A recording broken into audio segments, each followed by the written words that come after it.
Hey everyone, Foss here. I've really been getting into some tough challenges recently. These have been a lot of fun, but they're also quite time consuming. The hardcore Nuzlocke of Platinum using only electric types took forever to complete, especially since I only played live over my Twitch channel, and it took me about 18 attempts to finally beat. With that being said, I figured why not try something out a little bit different, something easier but still interesting. I wanted to race the legendary birds to see which one could beat the first generation the quickest, so I set out to do just that. Since I had Let's Go Eevee on my Switch, which honestly hasn't seen a whole lot of gameplay recently, I figured I would really switch things up by completing the challenge in this game. As I began recording the footage, something became very clear. This is not a fast-paced game whatsoever, and let me explain why. If you've never played the Let's Go games before, then you might not be aware of the change in the experience gain and the capturing of the Pokémon in this game. You see, this game came out around the same time as Pokémon Go, so the team over at Nintendo decided that adding the Pokémon Go catching feature into a mainline game would be a hit among the fans. I would honestly have to say that they missed the mark on this one. This takes away the opportunity to quickly grind levels as you now have to capture Pokémon to gain the XP.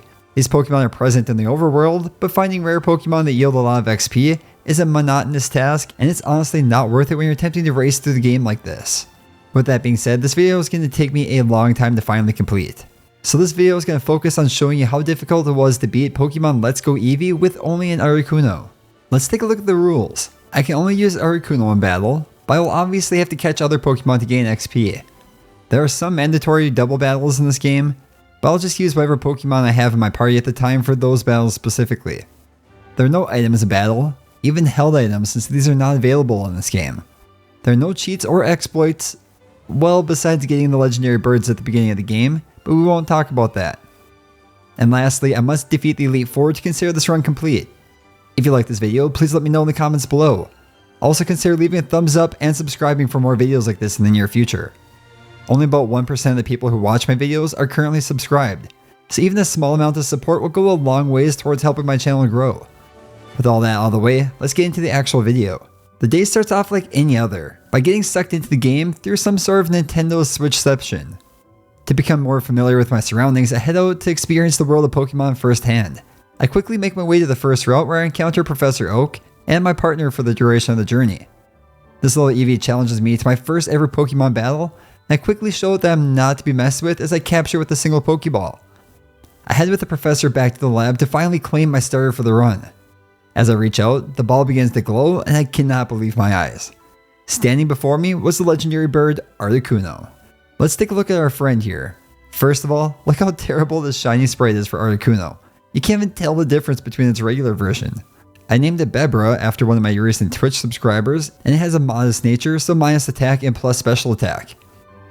This is a solid nature, especially when it comes to the late game. Professor Oak then gifts our friend Blue here a Pokemon as well before we are able to head out into our journey. I make my way to Viridian City where I'm immediately put to work doing some more slave labor for the professor himself. Upon delivering the letter, Blue decides to see who actually got the better Pokemon from the professor. As this initial fight begins, so is our timer, and with that, the challenge has begun. He sends out his legendary Pikachu as I send out my legendary Ice Bird. Joke's on me, as Pikachu is obviously electric type, which will make this run much more difficult as time goes on. This time around was a cakewalk though, so just after a minute, the battle was over and I was moving on. I couldn't let Blue think that the first battle was a fluke, so I immediately head to Route 22 to take him on yet again. In the 4 minutes it took me to get there, he had managed to snag a Pidgey, but this new addition to the team made no difference as Bebra sweeps through his entire team without even losing half its health. Following this battle, I took some extra time on Route 22 to find my first important encounter, Nidoran Male. You see, when you catch these Pokemon, you can eventually transfer them to the professor, who will gift you with some specific candies depending on the Pokemon that you send them. This is similar to Eevee training in other games, but since there's no actual battling, this is how you boost stats instead. I'm targeting the Nidoran males specifically because they'll give me smart candies, which I could use to boost Bebra's attack stat that's been lowered thanks to its modest nature. After about 10 minutes of grinding Nidorans, I figured I could spend some time in Viridian Forest grinding up some levels instead. I found that Metapod and Kakuna were the most consistent Pokemon to find, and they don't move much while you're throwing Pokeballs, making them so much easier to catch.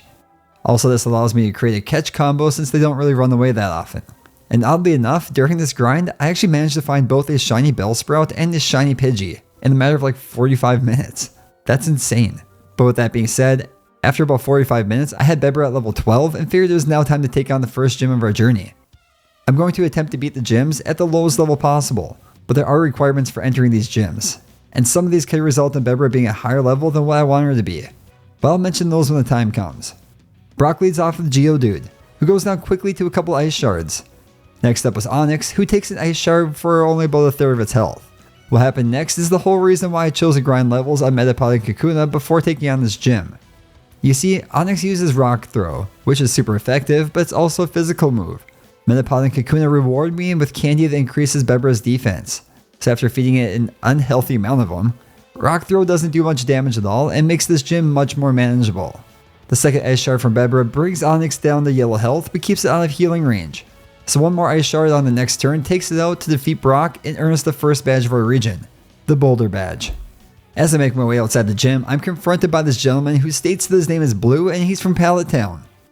Okay, either this guy mugged my rival and stole his ID, or my rival's mother was not that creative when it comes to naming her child.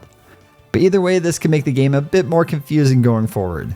You see, I had no clue that I would overdo the name Blue by naming my rival Blue when there was already this new Blue who somehow was able to construe through the slew of information and outdo himself by finding me here to tell me that he was actually the true Blue. I can't believe I did that in one take. Alright, easy there Dr. Seuss, let's move on. I make my way east of Pewter City and towards Mount Moon. On my way there, I encounter another important part of our journey, coach trainers. Coach trainers have improved teams over the standard trainers, and therefore provide me more XP per battle and quite a bit more cash as a prize for winning. You see, whenever I knew I had to grind before the next gym, I would take the time to fight as many of these trainers as I could, in an attempt to cut down on the grinding portion as much as I could. Once I had defeated this trainer, I make my way into the cave where I have my first encounter with Jesse and James. I really do enjoy that they added these two to the game, but they do overstay their welcome a little bit later on. On my way through the cave, I encountered not one, but two full odds Chanseys within a couple minutes of each other. If I knew more about catching combos at the time and how difficult it was just to find one Chansey, I maybe would have spent more time grinding Chansey encounters after catching two of them in a row. After defeating this Poké-Nerd, I steal the Dome Fossil, obviously the better choice of the two, and if you don't believe me, then go watch my Kabutops only run in Fire Red that I did a couple months back. That'll show you which one is truly better.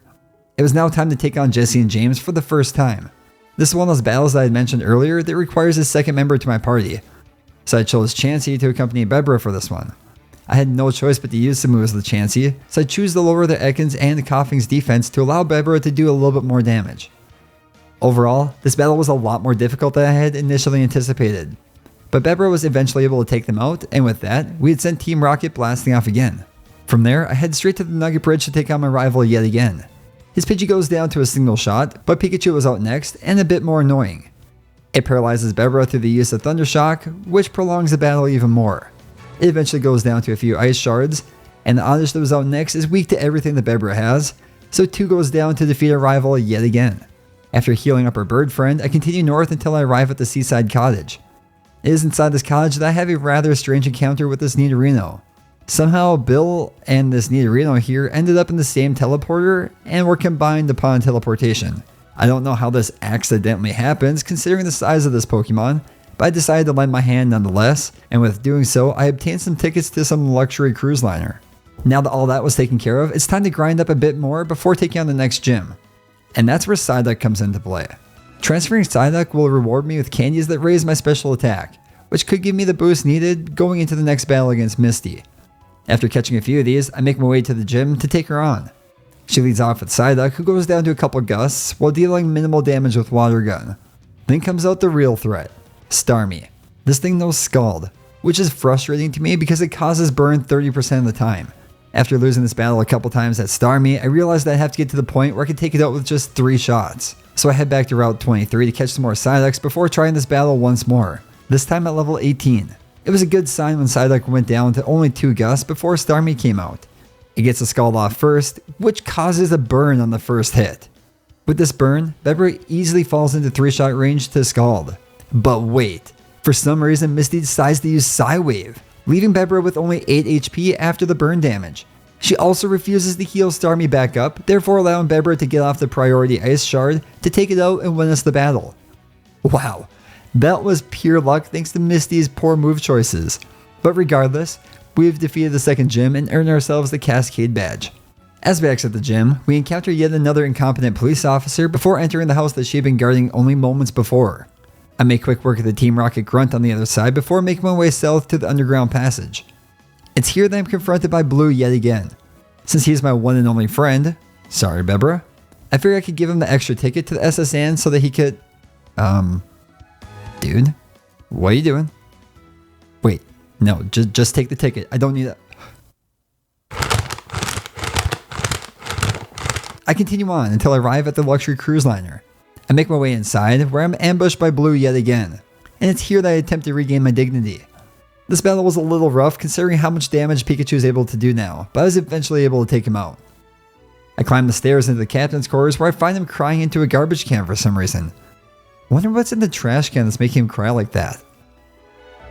Oh, you son of a bitch. After learning the secret technique Chop Down, it was now time to take on the next gym of our journey. The Vermilion City Gym trash can puzzle is still as frustrating as ever, so after a bit more time than I'm willing to admit, I was finally able to take on the lieutenant himself. He leads off with Voltorb, who flinches to the first headbutt from Bebra before going down to another one on the next turn. Magnemite comes out next, and after realizing how little damage Headbutt was going to do, I had to go with Mirror Move on the next turn, which I realized is probably the best option going forward in this battle. But the second Thunderbolt left Bebra with only a sliver of health, so as Raichu comes out, we had no chance. I think Mirror Move might give me the edge needed to get through this gym, so let's just jump right back into it and give it another try. Much like the first time, Headbutt flinches Voltorb on turn 1, allowing me to get off another one right away. But Voltorb is able to hold on with a sliver of health this time. But what's this? It flinches yet again. One more Headbutt takes it out, so out comes Magnemite, and I immediately set up Mirror Coat. The Thunderbolt does some decent damage, which allows Bebra to take out Magnemite with just a single shot. Now all that we need is Bebra to survive a single shot from Raichu and see how much damage Magnemite was able to do. I'm not feeling very confident in this one. I again set up Mirror Coat and hope for the best. Raichu gets off a Thunderbolt, but Bebra was able to hang on with just 8 HP to spare yet again, allowing it to retaliate with a huge Mirror Coat to finish off the Electric Rat and earn us the Thunder Badge. Next up on the to-do list is making my way through the Dark Cave. I refuse to use Flash in any of my runs, but thankfully you can see the walls and the encounters quite easily in this game compared to the previous versions, so I was able to make my way through this cave rather quickly. I then passed through Lavender Town to make my way towards Erica's gym. On my way there, I encounter this gambler, who I learned the hard way has only one Pokemon and it only uses Horn Drill, a one-hit KO move that lands to take out Bebra and send us back to the last Pokemon Center we used, which may or may not have been prior to the Dark Cave. I don't want to talk about it. So after making my way through the cave yet again, I finally arrive at the Celadon City Gym, where it's time to take on Erica and her team of Grass-type Pokemon. I may be quite a few levels under her best Pokemon, but this gym still only took me one attempt thanks to Bebra's resistance to grass moves. Her Tangela, Vileplume, and Weeping Bell all go down to the power of Ice Shard to earn us the 4th badge of our journey. From there, I make my way into the game corner, and it's now that I realized I forgot to go into the Lavender Tower to trigger the next Team Rocket storyline. So I head straight there to make quick work of my rival yet again.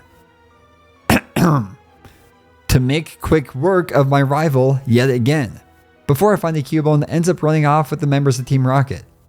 I head back to the game corner, and it's here that Eevee and I go on a covert mission to obtain the lift key before wiping Jesse and James yet again. Then it's time to take on the Giovanni fight. He leads with Persian, who was able to withstand a few headbutts before finally going down, but was able to deal some decent damage in the process. Rhyhorn was out next, but thankfully it's weak to Ice Beam, so it goes down to a single shot to secure the victory over the leader of Team Rocket. Winning this battle also means that we are rewarded with the Self Scope. So back to Lavender Town I go to reveal the ghost inside the tower and finally reunite Cubone with its mother. After defeating Team Rocket yet again, I rescue Mr. Fuji to get myself the Poke Flute before continuing on. So I make my way to the Sylph Company to finish off Team Rocket once and for all. But before I can do this, I have to prove my worth against Blue. The real Blue. Or the new Blue. Which one is it? It's the new Blue, right? Whatever. Luckily for me, I had the perfect moveset for this one. Executor goes down to just a single Ice Beam, but then comes out Charizard.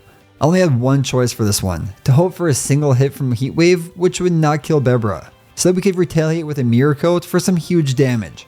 And it does just that. Once we had defeated Blue, we make our way through the Warp Panel Maze until we arrive at Giovanni yet again. His team hasn't changed a whole lot since we last fought, but his Persian managed to hang on a lot longer than I would have preferred, but the Rhyhorn and Nidoqueen that were out next are both weak to Ice Beam, so each one goes down without any real issue whatsoever. So after retrieving the Master Ball from the President, we continue on to the next leg of our journey. Sabrina's gym was up next, and I honestly got through this much quicker than I thought I would have, considering I did not look up any walkthroughs for this gym. You may have noticed the large time jump.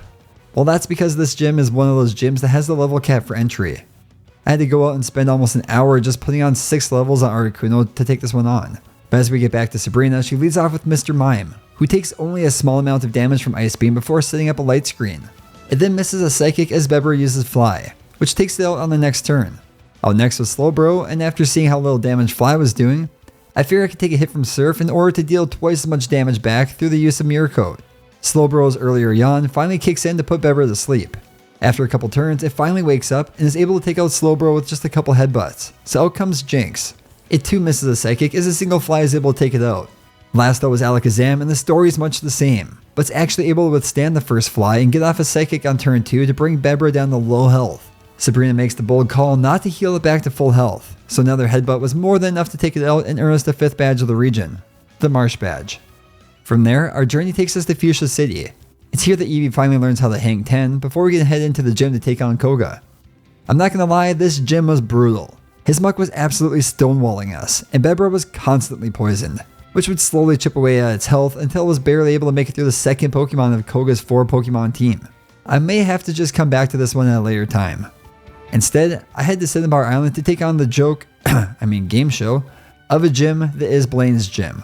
This gym consists of a quiz show where you answer questions to receive Blaine dolls, and after collecting 5 of these, it was time to take on the gym leader himself, which honestly did not go too well whatsoever.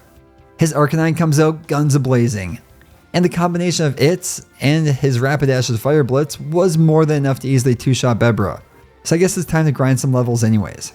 Eevee and I spent some time attempting not to get ragdolled while surfing some rollers while also capturing some Staryu in the process. Yeah, that's surfer lingo, what of it? After this process, I head back to the Fuchsia City gym to take on Koga once more. I do want to mention that I might have forgotten to hit record prior to taking on this gym. I could have sworn I had this recorded, but I could not find the footage anywhere. But anyways, to summarize, I went into the gym at level 55 this time. Weezing misses Toxic and I use Fly, which brings Weezing down to about 1/3 health. Instead of attempting another Toxic this time around, it chooses to use Protect as I go for another Fly. It then misses Toxic on the next turn before Bebra takes it out, bringing out Muck, who also misses Toxic on turn 1, taking some decent damage from Fly on turn 2 to bring it down to less than half its health. It then lands a Sludge Bomb before Bebra is able to get off another Fly to take it out. The Golbat and Venomoth that were out next were easy targets as Golbat goes down to a single Ice Beam, and Venomoth is frozen by an Ice Beam before finally going down on the next turn to earn us the Soul Badge. That brings us back to Blaine's gym. It has been almost an hour since our last attempt, and we're now 4 levels higher and have also learned the move Roost, which is going to make a huge difference going forward. So as I complete the stupid quiz yet again, Blaine starts off the battle by sending out Magmar, who's able to dodge the first Fly from Bebra before hitting it with Flamethrower. I then choose to heal up by using Roost as Magmar hits us with a Confuse Ray. I don't have many solid choices here as I can't take any damage prior to heading into the Arcanine fight, so I choose to risk it with Fly despite the confusion. Bebra is able to power through the confusion for 2 straight turns to take out the Magmar with a single shot. Blaine switches things up a little bit here by sending out Rapidash next. I again choose Fly, which brings Rapidash down to red health before it takes itself out with the recoil damage from Fire Blitz. Out comes Arcanine, who starts off with Fire Blitz as I set up a Mirror Coat, and I really don't know why I thought I would go for Flamethrower here over Fire Blitz, so now I had no choice but to heal up with Roost on the next turn. As Arcanine lands another Fire Blitz a couple turns later, a new idea pops into my head. Well, if I could just get Arcanine to take itself out through the recoil damage from Fire Blitz. Blaine, being the genius that he is, falls right into my trap. I'm starting to think that this guy did not earn the white coat that he's wearing. Outlast was Ninetales, whose Fire Blast doesn't do a whole lot of damage, so I figured the Mirror Coat could actually get the job done this time around since Fire Blast is actually a special move. It was enough to bring Ninetales down to red health, allowing me to take it out in the next turn through the use of Fly, earning us the Volcano Badge, and therefore the second to the last badge of our challenge. I was quickly approaching the 10-hour mark for this challenge, which is around the point that I realized I would not be able to finish all 3 of these legendary bird challenges at the same time for one video. Well, at least without putting this off for a couple months. I honestly thought that I would just power right through the game, but I completely forgot how slow the level grinding was in this game, especially since I'm not emulating this, so there's no access to any way of speeding up the game. Instead, I just sat back, enjoyed the grind, and used the time to support some other streamers in my community. Sure, this probably slowed down my progress a bit, but I would do the same thing in my runs with the other birds, so I think it would equal out in the end. But this brings me to the final gym and hopefully the final encounter with Team Rocket. If you didn't know, Giovanni's team is made up entirely of ground type Pokemon at this point. Ground types are in fact weak to ice, so you can guess how this one went for him. His team of Dugtrio, Rhydon, Nidoqueen, and Nidoking all go down to a single shot from Ice Beam to earn us probably the easiest badge of the run, the Earth Badge. With 8 badges under our belt, we head towards Victory Road, sweeping our rival's team along the way, and eventually arrive at the Indigo Plateau. It has been an absolute grind up until this point, so I was hoping that would end here at the Elite Four. Bebra is level 58 at this point, so only one level above our rival's Raichu, so not too bad overall. Its moveset consists of Fly, Ice Beam, Mirror Coat, and Roost, which should give me some solid coverage for most of the fights going forward. Armed with nothing but a legendary Ice Bird, a few full restores, and plenty of elixirs and ethers, I make my way through the doors and into the first room to take on Lorelei. She leads off with Dugong, who takes over half health and damage from Fly before dealing next to no damage at all with Waterfall on the next turn. Another Fly on my next turn takes it out, so Slowbro was out next. Slowbro is incredibly tanky and demonstrates that as Fly does under a third of its health. As it misses a Flamethrower, I realize I again have the opportunity to make Mirror Coat work in my favor. Flamethrower deals far less damage than I initially expected it to, so Mirror Coat wasn't quite enough to take it out, but a Fly on the next turn finally finishes off the job. Jinx is out next, and I take the time to use Roost as it misses a Blizzard. A Fly on the next turn was enough to take it out, so out comes Cloyster, yet another defensive tank. Luckily, it has nothing that poses a real threat to Bebra, so after 4 turns, it eventually goes down, bringing out Lorelei's final Pokemon, Lapras. I figured my best choice here was just to tank some Surfs while retaliating with Mirror Coat. This, along with some Roosts along the way, was enough to take out the Loch Ness Monster and defeat the first member of the Elite Four. Bruno was next, and his team could deal some major damage if Bebra fails to take any of them out with a single shot. Let's see how this goes. He leads off with Onyx, who is an easy one-shot to Ice Beam. Hitmonlee was next, and Fly was enough to take it out. Then comes out the big dog, Machamp, who's able to handle a Fly and hold on with just a sliver of health. It then retaliates with a crit hit Rock Slide to deal some major damage, but another Ice Beam finishes it off, bringing out Hitmonchan. I go for Roost as Hitmonchan lights us up with a Fire Punch, but Fly on the next turn takes it out, so only Poliwrath remains. I go for Fly one more time, but it's not enough to take it out. Poliwrath hits us with a huge superpower, which does surprisingly low damage. So one last shot from Ice Beam finishes it off to defeat the Karate Master himself. Again, I'm not really sure why he didn't go for any heals at this point, but I'm not going to argue that. Then there was Agatha, and I was really not sure what to expect from this battle. I don't necessarily have any super effective moves, but I should be able to brute force my way through or at least heal up enough using Roost to squeak on through. Arbok leads the way and takes some decent damage from Fly before getting off a Glare to paralyze us. An Ice Beam on the next turn was enough to take it out after taking minimal damage from Poison Jab along the way. Weezing is out next, and Bebra is paralyzed on the next turn as it takes some decent damage from Thunderbolt. It then shows its love for us by shaking off Paralysis like an absolute boss. Knowing that it would likely go for Thunderbolt yet again, I choose to use Mirror Coat, which ends up dealing just over half its health and damage on the next turn. After roosting to regain some health, one more Mirror Coat was enough to take it down, so out comes Gengar. I choose to try Mirror Coat again, but the Sludge Bomb from Gengar is enough to poison me while the damage from Mirror Coat was only enough to bring it down to just under half health. Ice Beam outspeeds and takes it out on the next turn, but another Gengar comes out as Bebra's HP falls to just about 1/4. Luckily, Bebra still has Roost, so I take the time to recover some HP on the next couple of turns until Articuno shakes off the poison. From there, Gengar really wasn't a threat, so Bebra takes it, along with the Golbat that followed, out with a few Ice Beams to secure us the victory over the third member of the Elite Four. Lance had been a huge threat in my other solo runs, but with Articuno having elevated special attack in addition to stab boost to ice moves, this battle should go rather smoothly. He leads with Seadra, who I honestly forgot he had in this game. It's able to withstand an Ice Beam, but out of love, Bebra dodges a Hydro Pump and takes it out on the next turn instead. Aerodactyl is out next, but leaves about as fast as it came, so out comes Gyarados instead. Ice Beam again does not that much damage at all, nor does the Fly that I choose to use next, but at least it's down to red health at this point. Iron Tail deals some huge damage though before one more Ice Beam finally takes it out. Then came everyone's favorite Fire Lizard. I'm not sure if I can one-hit this one, but there is a solid chance that it actually one-shots Bebra. By risking it for the biscuit, I choose to recover some HP with Roost to see what Charizard goes for in the next turn. It chooses the Hyper Beam, which does a surprisingly low amount of damage.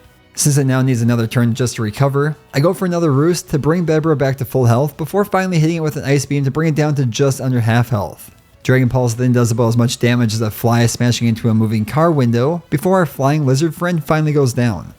All that stood in our way now was Lance's signature Pokemon, who is weak to ice, so a single Ice Beam was more than enough to take it out.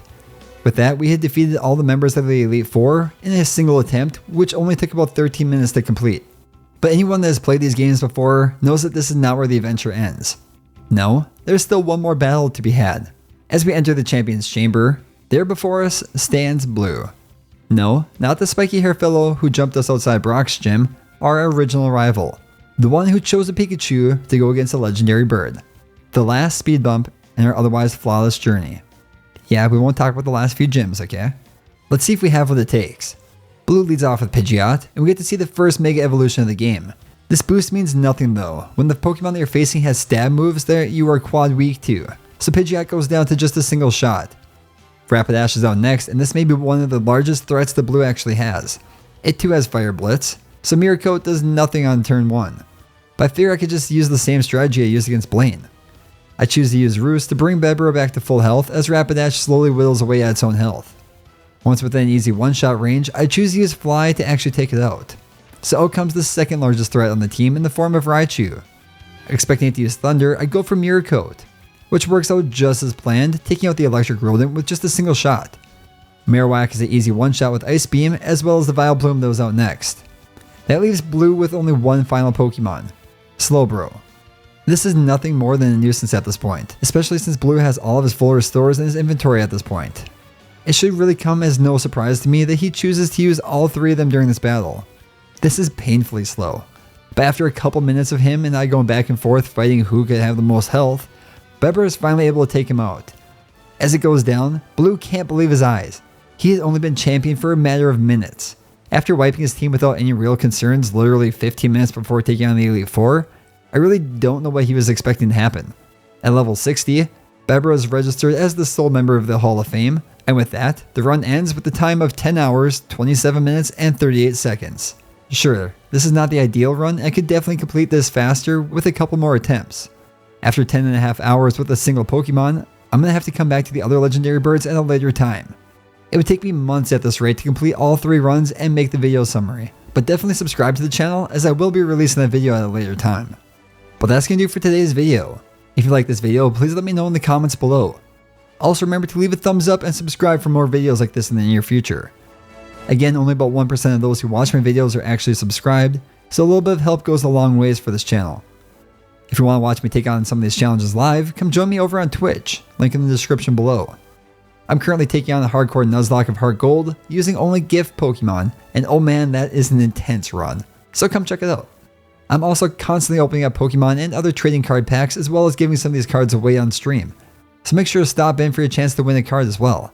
If you enjoyed the video, make sure to check out some of my other Pokemon challenges. There's a link to that playlist in the description below. But with all that out of the way, I'd like to thank you all for watching, and I'll catch you on the next one.